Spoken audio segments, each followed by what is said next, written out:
ni General Makenga wahishuye byinshi ku ntambara ya M23, aho aseka bavuga ko bafashwa n'u Rwanda.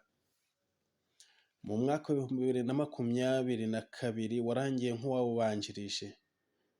Nuko umutwe wa M23 usobanura urugamba uhanganyemo n'ingabo za guverinoma ya Congo, yifatanyije n'imitwe myinshi itwaje intwaro irimo nka FDLR, APCR, Signatura, Codeco, Pareco, Maimai, ndetse ubu ngo intambara yinjiyemo n'abacancuro baturutse mu Burayi. M23 yakomeje kuvuga ko ishaka amahoro ndetse ko yiteguye gusubira inyuma ikava mu birindiro yafashe ikabiharira ingabo z'umuryango wa Afurika y'Iburasirazuba.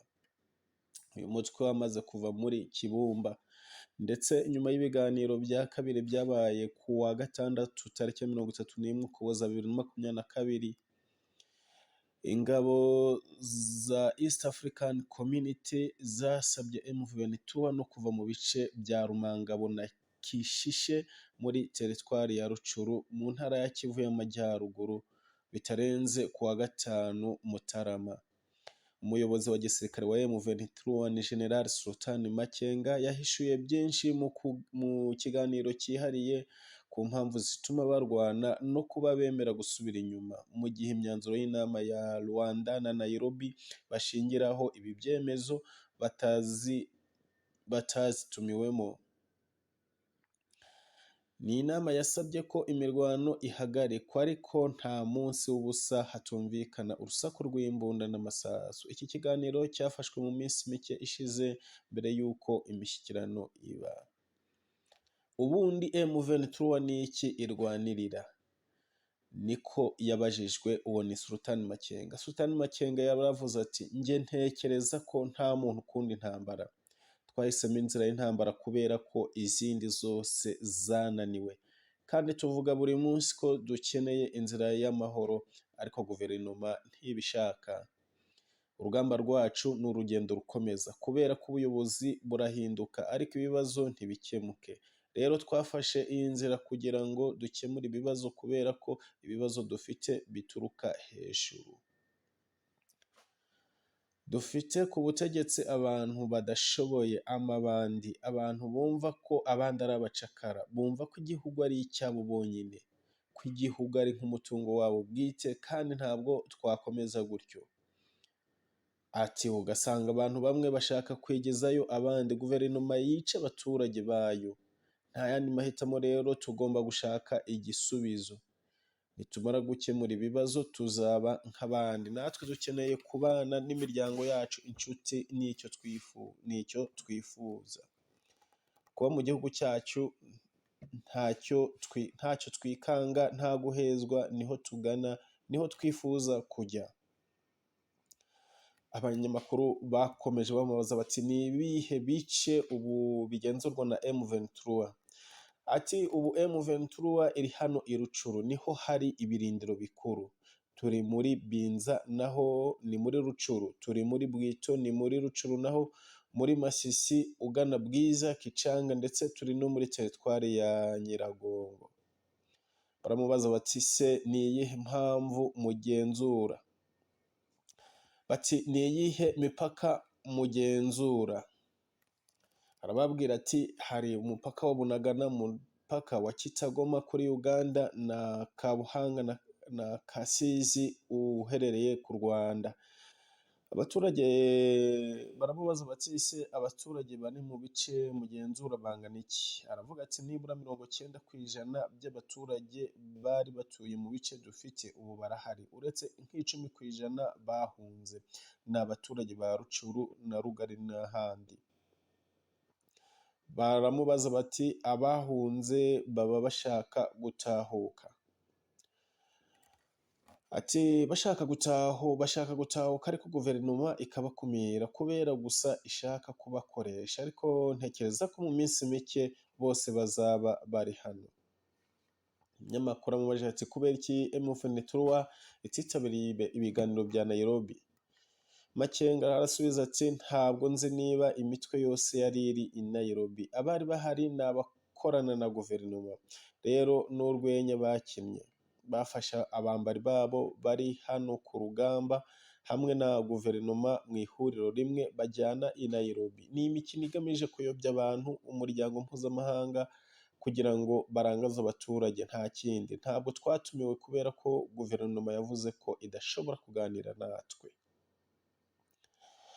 General Makenga bakomeje bamubaza bati ni bande bagize igisirikare cya M23? Arabasubiza ati ni abana ba Rucuru, Masisi, Kalehe, bake bo muri Kivu y'Amajyepfo, no muri make bari iwabo. Bamubaje bati se ko mwemeye gusubira inyuma muzerekeza he? General Makenga ati hari itangazo rya Rwanda bavugamo ko tugomba gusubira inyuma. Izo nama ntabwo twazitumiwemo ngo tube duhagarariwe, ariko dushyigikiye ibyemezo by'abakuru b'ibihugu, dushyigikiye gahunda zose zishobora kuzana amahoro. Niba koko ikigambiriwe ari amahoro yacu twese, atari ugushimisha abantu bamwe, tugomba kubishyigikira. Dushaka amahoro y'abantu bose, umutekano wa bose. Twifuza kubona igihugu kiyobowe n'abantu bumva inshingano zabo, ubutabera kuri bose, igihugu giteye imbere. Twe dushaka amahoro rwose, turi hano turwanira amahoro. Niyo mpamvu iyo hari gahunda zigamije amahoro tuzishyigikira. Ntabwo twari mu nama, ntitwari duhagarariwe. Niyo mpamvu twasabye abahuza mu biganiro kutwakira kugira ngo abadutege amatwi. Nubwo tubishyigikiye, iteka iyo hari abantu barwana, uramutse ushaka kubafasha ugomba kumva impande zombi. Buri munsi turabisaba. Ntekereza ko rero bazatwakira bakatwumva natwe. Barongeye baramubaza bati se bwana Makenga, mwaba muvugana n'abahuza b'ingabo z'akarere? Ati nibyo, duhora dusaba ko abahuza batwakira. Niyo mpamvu dusaba ubuyobozi bw'ingabo za East African Community. Dushobora gusubira inyuma ariko habanje kubaho ibiganiro. Biragoye nk'uko wabibonye gusiga abaturage bacu mu maboko y'abicanyi, kuko bahunze ihuriro ry'imitwe ikorana na guverinoma baduhungiraho. Ntabwo twabasiga mu maboko yabo. Niba nta gikozwe ntabwo byo bishoboka. Ariko twebwe dushize imbere amahoro, twubaha abakuru b'ibihugu by'akarere, tubafitiye icyizere. N'ibi tugiye gukora ni ukubera bo, ntabwo ari ukubera icyizere dufitiye guverinoma ya Kongo, kubera ko yavuze ko idashobora kuganira natwe. Tuzareba icyo gukora nyuma y'ibiganiro n'abahuza. Tuzareba icyo tugomba gukora kugira ngo haboneke amahoro arambye, amahoro kuri bose, amahoro atagira aho asiga ku ruhande. Turi hano, tuzareba icyo gukora rwose. Bazatubwira ukuntu twasiga abaturage bacu mu maboko y'abicanyi, bazaduha icyizere cy'umutekano. Hari byinshi tuzaganira kubera ko iyo bari mu nama twe ntituba duhari, ariko dushyigikiye gahunda z'abakuru b'ibihugu.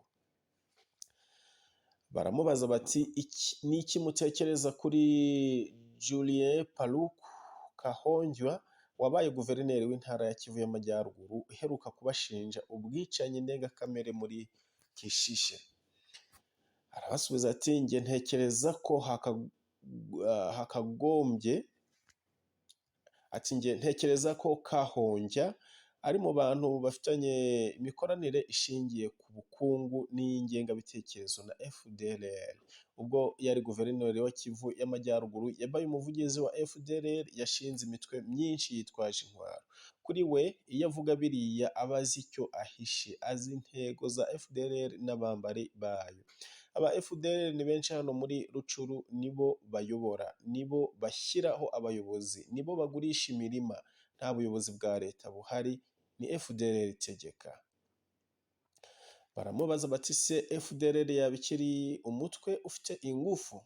Aravuga ati ngenekereje abarwanyi ba FDLR ntabwo bajya munsi y'ibihumbi 3, kubera ko bari muri Binza, Nyiragongo, bari hano mu Bwiza, mwababonye hafi y'ibirindiro byacu. Bari mu Kirima, muri Kirima ugana Kishishe, bari muri Kirama, bari na kure yaho mu Mirangi, Bimbwe, bari no muri Kalehe. Hano ni benshi cyane.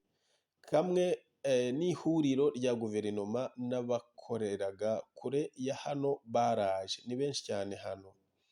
Bamubajije bati ese guverinoma ya Kongo ibashinja ko mufashwa n'u Rwanda mubivugaho iki?